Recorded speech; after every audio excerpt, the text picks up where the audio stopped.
kusoch na tron, hers, mudda duce, bagumada ducho chobetuso, by mudda duch and trying tam manife. The attorney was mid-sentence when I interrupted him. Mr. Holt, I said, before we finalize anything, I need you to understand something. And I'd like to keep it that way. He set down his pen and looked at me the way people look at a man my age when they think we're confused. I'm 64. I've spent 38 years as a commercial electrician, mostly industrial work. Warehouses, manufacturing plants, the kind of jobs that'll kill you if you get careless. I've never been careless. I'm not confused. Of course, Holt said. Attorney-client privilege. Everything we discuss stays in this office. Good, I said. Then let's talk about my house. I should back up. My name is Robert Callahan. I live in a ranch house outside of Tulsa, Oklahoma, the same house I bought with my wife Pauline back in 1993. We raised our daughter Stephanie there, taught her to ride a bike in that driveway. Planted a peach tree in the backyard the summer she turned 8. Pauline passed from ovarian cancer 11 years ago, and after that, it was just me and the house, and the memories and Stephanie's phone calls that got shorter every year. By the time I retired 3 years ago, Stephanie and her husband Owen were living 40 minutes away in Broken Arrow. Owen sold commercial insurance. Stephanie ran a small interior design business out of their home, mostly Instagram posts and the occasional kitchen renovation for someone she knew from church. They had 2 kids in middle school, a mortgage that stretched them, and a lifestyle that required constant upkeep. I knew they were struggling. I'd helped more times than I should have.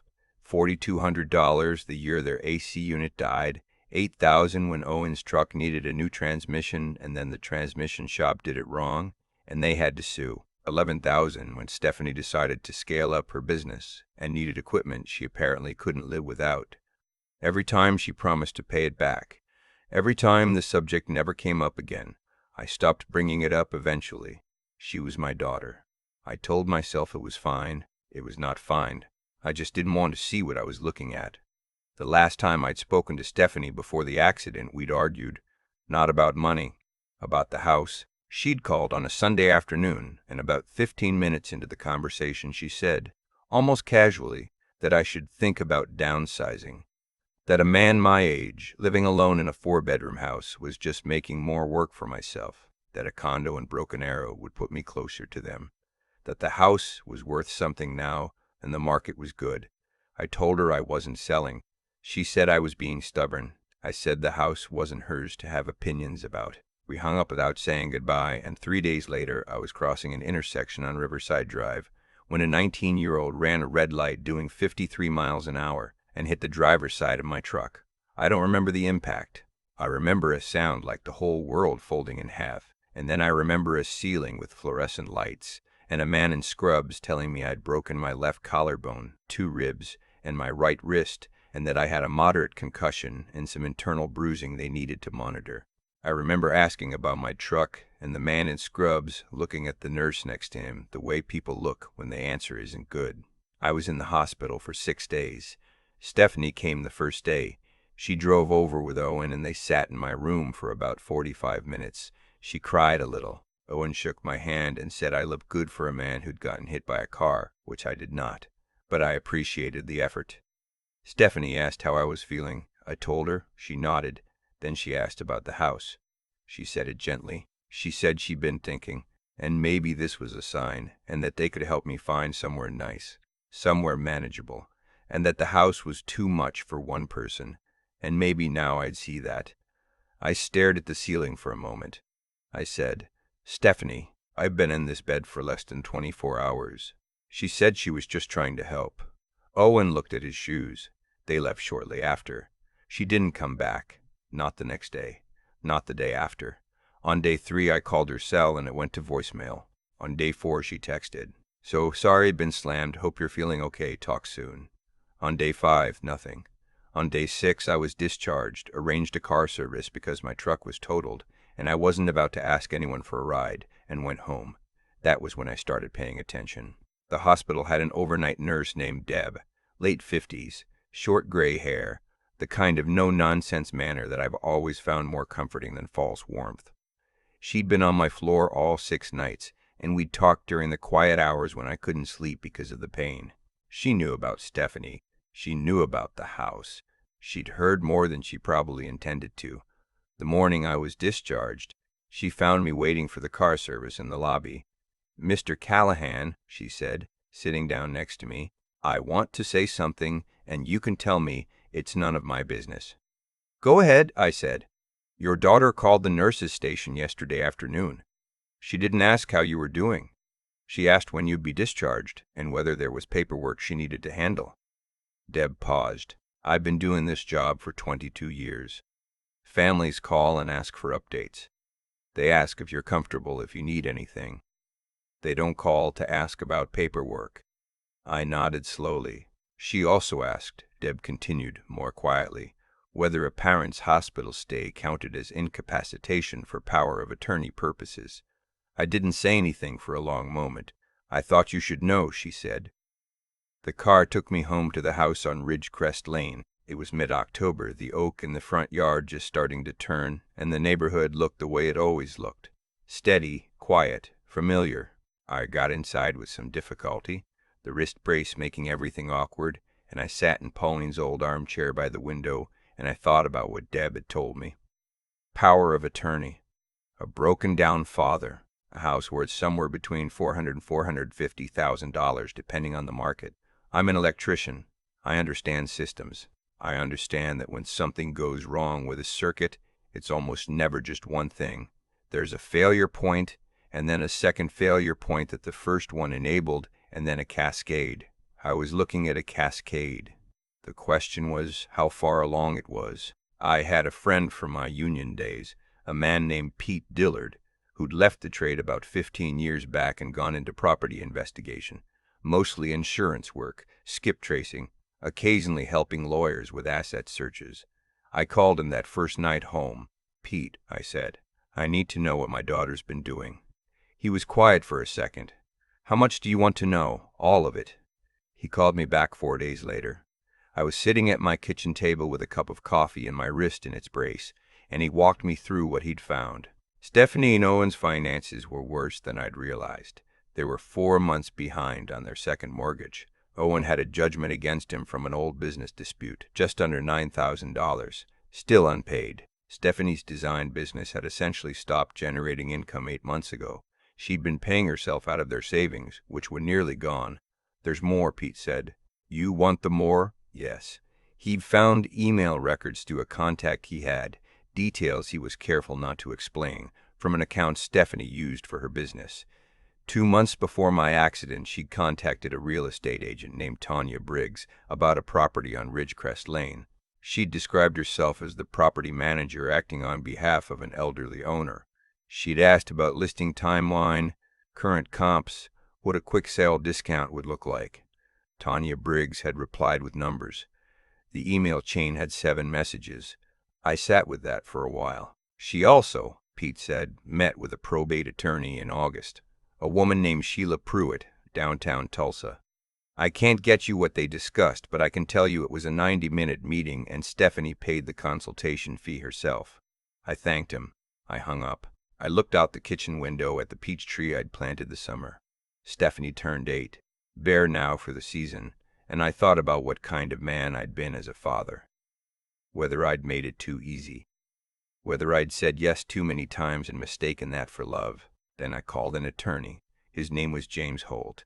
He came recommended by my old union rep, a fair-minded man who told me Holt was good with estates and didn't waste your time. We met at his office downtown, and that's where we started, with me telling him my daughter didn't know I was there, and him putting down his pen and listening.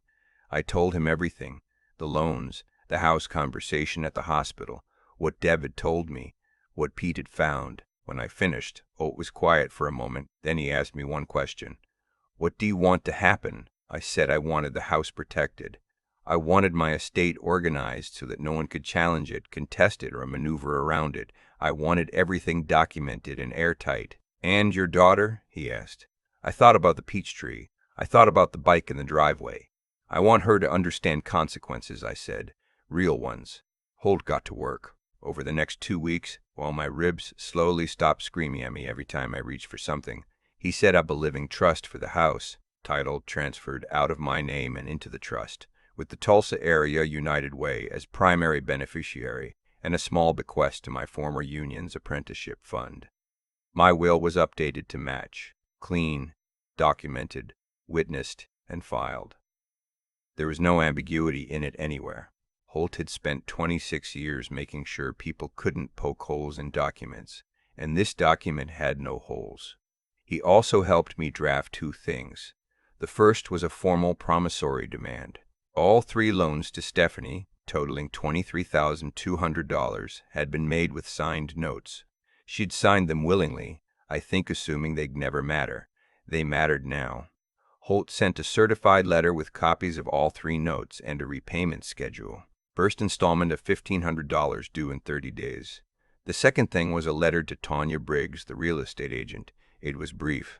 It informed her that I was the sole owner of the property on Ridgecrest Lane, that I had no intention of selling, that I had not authorized anyone to inquire on my behalf, and that any further communication from her office regarding my property should be directed to my attorney.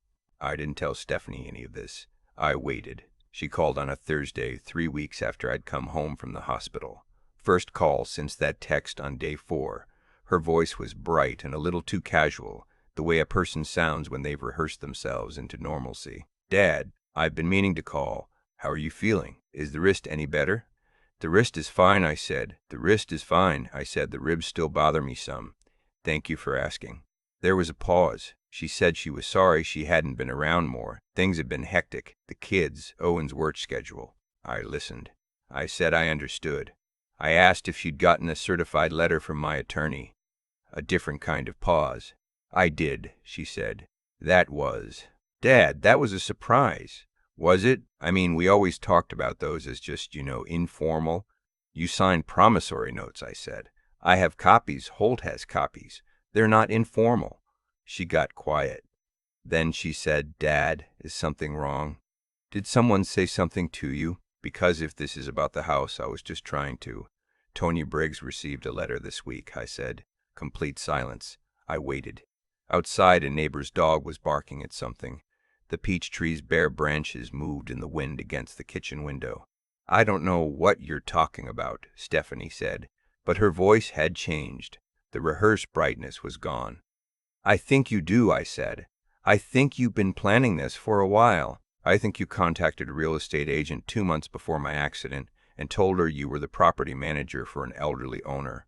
I think you met with a probate attorney in August, and I think on my first day in the hospital, when you came to visit, you weren't worried about me. You were calculating." She didn't say anything. "That's all I wanted to say," I said. "My attorney will be in touch about the repayment schedule." I hung up. She called back 4 times that afternoon. I didn't answer. Owen called once, left a voicemail that started with, "Robert, I think there may have been some miscommunication," and I deleted it. That evening my phone showed a text from a number I didn't recognize that turned out to be a Tulsa attorney named Brett Cannon, asking if I'd be willing to discuss my estate planning decisions with his client present. I forwarded the message to Holt and didn't respond. Holt called me the next morning. "Cannon reached out to me too," he said. "He's fishing. Wants to know if there's any room to negotiate on the trust structure." "There isn't," I said.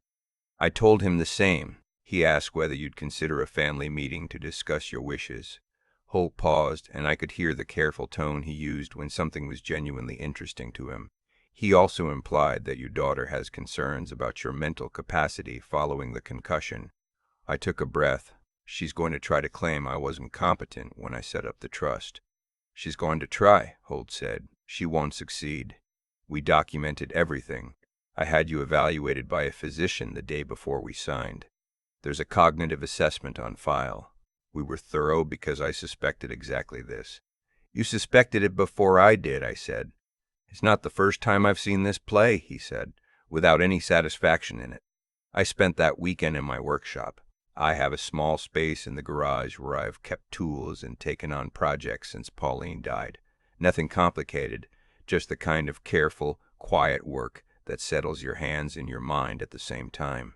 I've been restoring a vintage Craftsman toolbox that had belonged to my father cleaning rust, relatching the drawers, replacing a worn leather handle strap.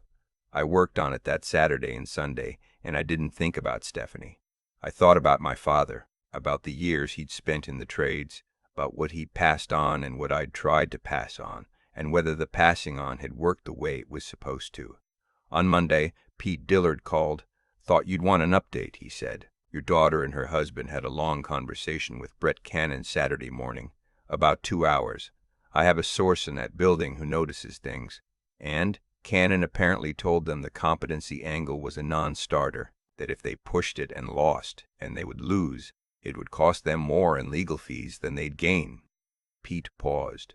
"Your daughter apparently did not take that well." There was shouting. "The receptionist heard your name several times." I nodded to myself. "Cannon also told them something else you might find interesting. He apparently asked whether there was anything in your past relationship with your daughter that could constitute undue influence. Meaning, was she ever in a position where she influenced your financial decisions?" She told him yes, that she'd helped you with various financial matters over the years. Pete's voice shifted slightly. "Callahan. She tried to flip the framing. Tried to tell her own attorney that she was the one looking out for your finances." "She signed promissory notes," I said. "That's exactly what Cannon pointed out. He withdrew from the case the next day." I thanked Pete and put down the phone and stood in my kitchen for a moment. $23,000 in loans she'd never repaid. A real estate agent contacted before I'd even had the accident. A probate attorney in August. 6 days in a hospital, 2 ribs and a collarbone and a wrist, and 1 visit of 45 minutes. The thing about being an electrician for 38 years is that you develop a specific relationship with failure. You learn that a system doesn't fail all at once. There are warnings, a breaker that trips more than it should, a flickering you can't quite explain, heat in a line that shouldn't be warm. The failure is always there before you see it. You just have to be willing to look. I'd been unwilling to look for a long time. Stephanie didn't call for 2 weeks after that conversation. Then one evening in late November, she appeared at my front door. I saw her through the window before she knocked, standing on the porch in her good coat, the one she wore to church, her hands in her pockets. She looked smaller than I remembered. Or maybe I just saw her more clearly now. I opened the door. "I'd like to come in," she said. I stepped aside. She sat on the couch, where she'd sat 10,000 times before, and she looked at the room the way you look at a place you thought you knew, and now aren't sure of. I sat across from her in Pauline's chair and waited. "I don't know how to start," she said. "However you need to," I said. She started by defending herself, which I'd expected. She said Owen's situation was bad, that they were drowning, that she'd panicked, that she'd never actually done anything, hadn't listed the house, hadn't filed any paperwork. It was just emails, just inquiries, just exploring options.